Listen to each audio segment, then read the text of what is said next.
প্রতিমন্ত্রী আসার খবরে তোড়জোড় ডিএনসিসির পরিচ্ছন্নতা কার্যক্রমে।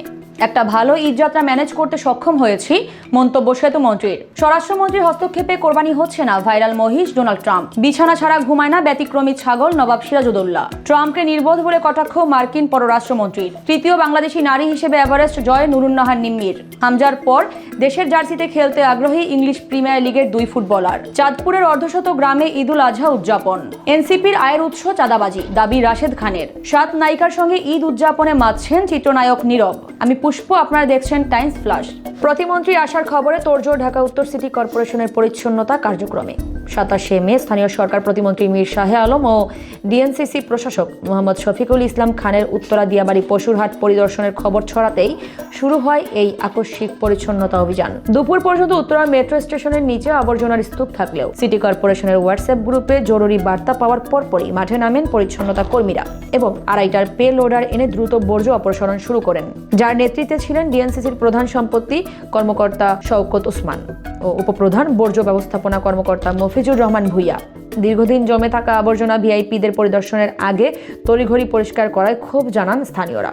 একটা ভালো ঈদযাত্রা ম্যানেজ করতে সক্ষম হয়েছে এমন মন্তব্য করেছেন সড়ক পরিবহন ও সেতুমন্ত্রী শেখ রবিউল আলম। মহাখালী বাস টার্মিনাল পরিদর্শন শেষে সাংবাদিকদের তিনি জানান, নানা চ্যালেঞ্জ থাকলেও সবকিছু মিলিয়ে 1.5 কোটি মানুষের ঈদযাত্রা ও 80 লাখ কোরবানির পশু পরিবহন সফলভাবে সম্পন্ন হয়েছে।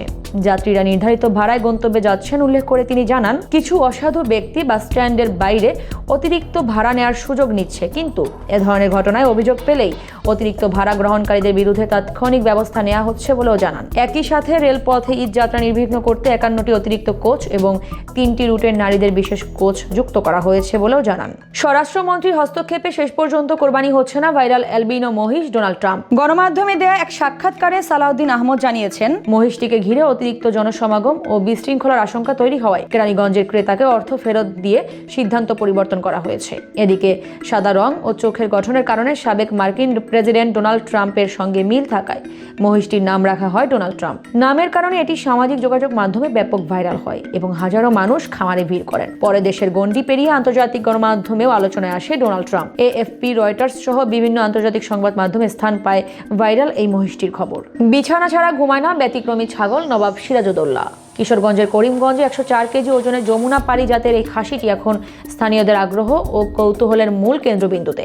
2 বছর আগে মাত্র 21,000 টাকায় কেনা ছাগলটিকে সন্তানের মতো লালন পালন করেছেন খামারি হাদিস মিয়া। তিনি জানান, প্রতিদিন শ্যাম্পু দিয়ে গোসল এবং রাতে মাচায় কম্বলের বিছানায় ঘুমানোর মতো রাজকীয় অভ্যাসের কারণে ছাগলটি এলাকায় ব্যাপক পরিচিতি পেয়েছে। পুষ্টিকর খাবার খাইয়ে বড় করা এই শ্রেষ্ঠ খাসিটি দেখতে দূর দূরান্ত থেকে মানুষ ভিড় করছেন। ডোনাল্ড ট্রাম্পকে নির্বোধ বলে কটাক্ষ করেছেন মার্কিন পররাষ্ট্রমন্ত্রী মার্কো রুবিও। ট্রাম্পের ভারতকে নরক বলা মন্তব্যের জবাবে তিনি বলেন, সব দেশেই বোকা লোক আছে, আমেরিকাও ব্যতিক্রম নয়। এখানেও কিছু মানুষ নির্বোধের মতো মন্তব্য করেন।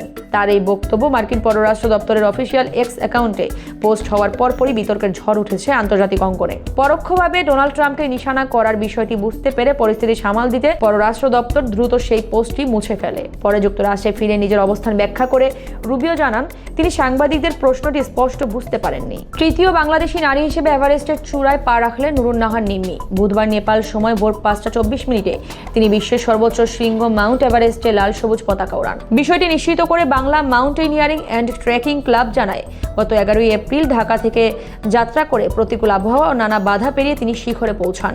এর মাধ্যমে নিশাত মজুমদার ও ওয়াসফিয়া নাজরিনের পর দীর্ঘ 14 বছর পর আবারও কোনো বাংলাদেশি নারী হিসেবে এভারেস্ট জয় করলেন। বর্তমানে পূবালী ব্যাংকে কর্মরত নুরুন্নাহার নিম্মি ঢাকা বিশ্ববিদ্যালয়ের ভূতত্ত্ব বিভাগ থেকে তার শিক্ষা কার্যক্রম সম্পন্ন করেছেন।